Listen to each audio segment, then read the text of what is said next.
আজকের বাংলা সংবাদে আপনাদের স্বাগত জানাই। আমি অনন্যা। প্রথমে চলুন শিরোনামগুলি দেখে নেওয়া যাক, তারপরে বিস্তারিত প্রতিবেদন রয়েছে। দিন একভাবে যায় না। শেখ হাসিনার কড়া বার্তায় ফের উত্তপ্ত রাজনীতি। আবারও মুখোমুখি আওয়ামী লীগ বনাম বিএনপি জামায়াত। বিডিআর বিদ্রোহ মামলার পুনঃতদন্তে ১ নম্বর আসামি সেনাপ্রধান ওয়াকার উজ্জামান। এতক্ষণ শুনছিলেন সংবাদ শিরোনাম, এখন থাকছে বিস্তারিত। বাংলাদেশের রাজনীতিতে আবারও নতুন উত্তাপ ছড়িয়ে পড়েছে। দীর্ঘ রাজনৈতিক টানাপড়েন, অস্থিরতা, পাল্টাপাল্টি অভিযোগ এবং ভবিষ্যৎ ক্ষমতার সমীকরণের মধ্যেই সাবেক প্রধানমন্ত্রী ও আওয়ামী লীগ সভাপতি শেখ হাসিনা এক অডিও বার্তায় এমন কিছু মন্তব্য করেছেন যা নতুন করে রাজনৈতিক অঙ্গনে ব্যাপক আলোচনার জন্ম দিয়েছে। তার বক্তব্যে ছিল ক্ষোভ, হুঁশিয়ারি, রাজনৈতিক প্রতিরোধের বার্তা এবং ভবিষ্যতে আওয়ামী লীগের প্রত্যাবর্তনের দৃঢ় ঘোষণা। সবচেয়ে বেশি আলোচিত হয়েছে তার সেই মন্তব্য, দিন একভাবে যায় না। রাজনৈতিক বিশ্লেষকদের মতে এটি শুধু একটি আবেগঘন বক্তব্য নয়, বরং বাংলাদেশের চলমান রাজনৈতিক বাস্তবতায় আওয়ামী লীগের অবস্থান, ক্ষোভ এবং ভবিষ্যৎ কৌশলের একটি স্পষ্ট বার্তা। শেখ হাসিনা তার বক্তব্যে দাবি করেন, আওয়ামী লীগের নেতাকর্মীদের উপর নির্যাতন, হামলা ও লুটপাটের ঘটনা সংঘটিত হয়েছে পরিকল্পিতভাবে। তিনি দলীয় নেতাকর্মীদের উদ্দেশ্যে বলেন, যারা হামলা চালিয়েছে, যারা ধ্বংসযজ্ঞ করেছে, তাদের নাম ঠিকানা সংরক্ষণ করতে হবে। তার এই বক্তব্য ঘিরে সামাজিক যোগাযোগ মাধ্যমে ব্যাপক আলোচনা শুরু হয়েছে। আওয়ামী লীগ সমর্থকরা বলছেন, দলটির ওপর দীর্ঘদিন ধরে রাজনৈতিক প্রতিশোধমূলক আচরণ করা হয়েছে এবং এখন নেতাকর্মীদের মধ্যে ক্ষোভ জমা হয়েছে। অন্যদিকে সমালোচকরা বলছেন, রাজনৈতিক প্রতিশোধ নয়, বরং গণতান্ত্রিক পুনর্মিলনই এখন সবচেয়ে জরুরি।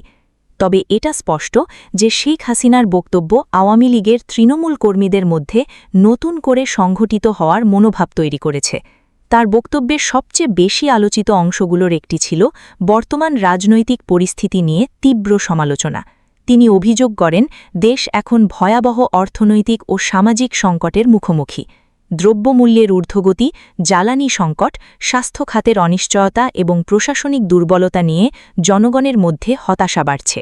বিশ্লেষকদের মতে, বর্তমান পরিস্থিতিতে আওয়ামী লীগ একটি বিষয়কে জোর দিয়ে সামনে আনছে, স্থিতিশীলতা বনাম অনিশ্চয়তা। আওয়ামী লীগ সমর্থকদের দাবি, শেখ হাসিনার সময় অন্তত উন্নয়ন ও অবকাঠামোগত অগ্রগতির একটি ধারাবাহিকতা ছিল। পদ্মা সেতু, metro rail, Karnaphuli tunnel, Rooppur পারমাণবিক বিদ্যুৎ কেন্দ্র, ডিজিটাল অবকাঠামো, এসব প্রকল্প এখনও বাংলাদেশের অর্থনীতির ভিত্তি হয়ে আছে। তাদের মতে, বর্তমান সংকট মানুষকে সেই সময়ের কথা মনে করিয়ে দিচ্ছে যখন বিদ্যুৎ উৎপাদন বৃদ্ধি, খাদ্য নিরাপত্তা এবং বড় উন্নয়ন প্রকল্প নিয়ে বাংলাদেশ আন্তর্জাতিকভাবে প্রশংসিত হচ্ছিল। বিশেষ করে রূপপুর পারমাণবিক বিদ্যুৎ কেন্দ্র আবারও আলোচনায় এসেছে। আওয়ামী লীগ সমর্থকদের ভাষায়, যে প্রকল্পকে একসময় অপ্রয়োজনীয় বলা হয়েছিল, সেটিই ভবিষ্যতের জ্বালানি নিরাপত্তার প্রতীক হয়ে উঠছে।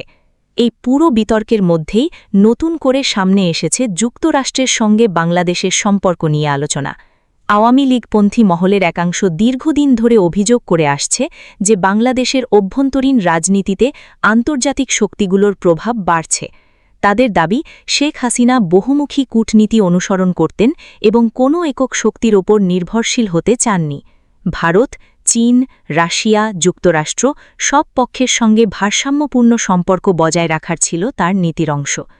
এখন সেই ভারসাম্য নষ্ট হচ্ছে কিনা এ প্রশ্নও উঠছে রাজনৈতিক মহলে। ড. মোহাম্মদ ইউনূসকে ঘিরেও সমালোচনা বাড়ছে। আওয়ামী লীগ সমর্থকদের অভিযোগ, বর্তমান পরিস্থিতিতে জনগণের প্রত্যাশা পূরণ করা সম্ভব হয়নি।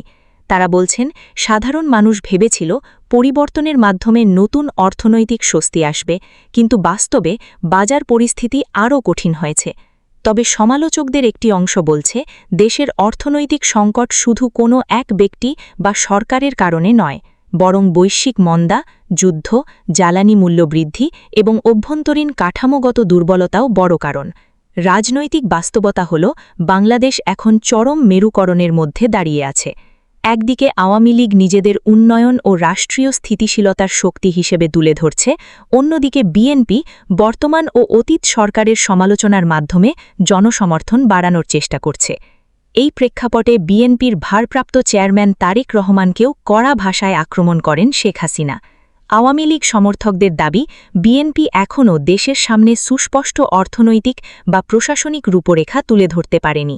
তাদের মতে, বিএনপি এখনও অতীতের রাজনীতি, বিদেশ নির্ভর কৌশল এবং জামায়াত নির্ভর সমীকরণ থেকে পুরোপুরি বেরোতে পারেনি। একই সঙ্গে বাংলাদেশ জামায়াত-এ-ইসলামীকে ঘিরেও সমালোচনা অব্যাহত রয়েছে। আওয়ামী লীগ সমর্থকদের দাবি, বাংলাদেশের স্বাধীনতার ইতিহাস এবং ধর্মভিত্তিক রাজনীতির প্রশ্নে জামায়াত এখনও বিতর্কের কেন্দ্রবিন্দুতে রয়েছে। বিশ্লেষকদের মতে, আগামী রাজনীতির বড় লড়াই হবে রাষ্ট্রের চরিত্র নিয়ে। বাংলাদেশ কি উন্নয়নমুখী, অসাম্প্রদায়িক ও অর্থনৈতিকভাবে অগ্রসর রাষ্ট্র হিসেবে এগোবে, নাকি আবারও বিভাজিত ও সংঘাতমুখী রাজনীতির দিকে ফিরে যাবে, এই প্রশ্ন এখন সবচেয়ে গুরুত্বপূর্ণ।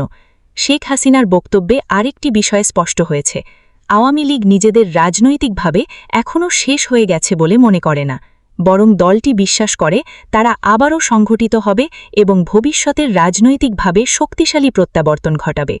আওয়ামী লীগ সমর্থকদের মতে, দলটির সবচেয়ে বড় শক্তি হল এর দীর্ঘ রাজনৈতিক ইতিহাস এবং তৃণমূল সংগঠন। বাংলাদেশের স্বাধীনতা, সংবিধান, ভাষা আন্দোলন থেকে শুরু করে আধুনিক উন্নয়ন সব জায়গায় আওয়ামী লীগের ভূমিকা রয়েছে বলে তারা দাবি করেন। এই কারণেই শেখ হাসিনা তার বক্তব্যে জোর দিয়ে বলেছেন, আওয়ামী লীগ কোনো অস্থায়ী রাজনৈতিক শক্তি নয়, বরং এ দেশের মাটি ও মানুষের সংগঠন। রাজনৈতিক পর্যবেক্ষকরা বলছেন, বাংলাদেশের রাজনীতি এখন এমন এক মোড়ে দাঁড়িয়ে যেখানে প্রতিটি বক্তব্য, প্রতিটি রাজনৈতিক বার্তা এবং প্রতিটি আন্তর্জাতিক সম্পর্ক ভবিষ্যৎ ক্ষমতার সমীকরণকে প্রভাবিত করছে।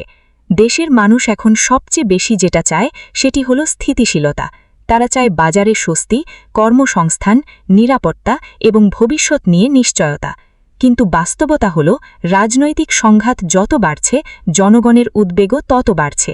এই পরিস্থিতিতে শেখ হাসিনার সাম্প্রতিক বক্তব্য স্পষ্ট করে দিয়েছে, বাংলাদেশের রাজনীতি এখনও তার চারপাশেই আবর্তিত হচ্ছে। তিনি ক্ষমতায় থাকুন বা বিরোধিতায়, বাংলাদেশের রাজনৈতিক সমীকরণে তার প্রভাব এখনও সবচেয়ে বড় বাস্তবতাগুলোর একটি, আর সেই কারণেই তার প্রতিটি বক্তব্য এখনও রাজনৈতিক অঙ্গনে ঝড় তোলে, বিতর্ক তৈরি করে এবং ভবিষ্যৎ ক্ষমতার লড়াইকে আরও উত্তপ্ত করে তোলে। বাংলাদেশের সামরিক ইতিহাসে বিডিআর বিদ্রোহ এক সংবেদনশীল ও বিতর্কিত অধ্যায়। দীর্ঘদিনের বিচারহীনতার পর ২০০৯ সালের পর থেকে এই ঘটনার বিভিন্ন দিক নিয়ে আদালত ও প্রশাসনের মধ্যে পুনঃতদন্তের উদ্যোগ নেওয়া হয়েছে। সাম্প্রতিক সময়ে এই প্রক্রিয়া নতুন মাত্রা পেয়েছে, যখন উচ্চপদস্থ সেনা কর্মকর্তাদের সম্ভাব্য দায়িত্ব ও পদক্ষেপ নিয়ে আলোচনা তীব্র হয়ে উঠেছে। সরকার বলছে, এই উদ্যোগের উদ্দেশ্য ন্যায় বিচার প্রতিষ্ঠা এবং অতীতের বিচারহীনতা ভাঙা। তবে রাজনৈতিক বিশ্লেষকরা মনে করেন, এটি শুধু ন্যায় বিচার নয়, বরং রাজনৈতিক ভারসাম্য পুনর্গঠনের জন্য একটি গুরুত্বপূর্ণ হাতিয়ার হিসেবে ব্যবহৃত হতে পারে। বিশেষ করে সেনাপ্রধানসহ শীর্ষ কয়েক কর্মকর্তার অবস্থান নিয়ে যে আলোচনার সূচনা হয়েছে, তা প্রশাসনিক স্থিতিশীলতার ওপর সরাসরি প্রভাব ফেলতে পারে। আইসিটি আদালতের অন্তর্ভুক্ত মামলা ও পুনঃতদন্তের প্রক্রিয়া সামরিক ও বেসামরিক মহলের মধ্যে নানা প্রতিক্রিয়া সৃষ্টি করেছে।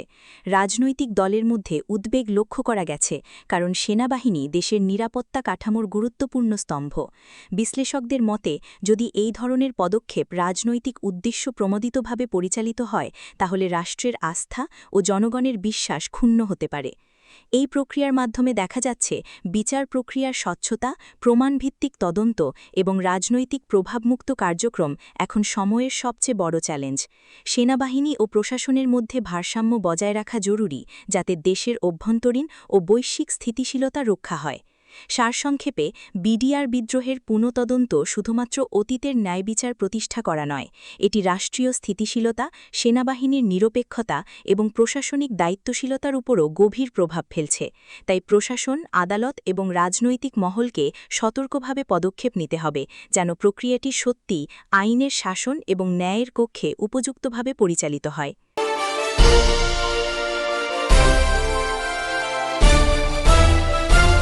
Audio Jungle.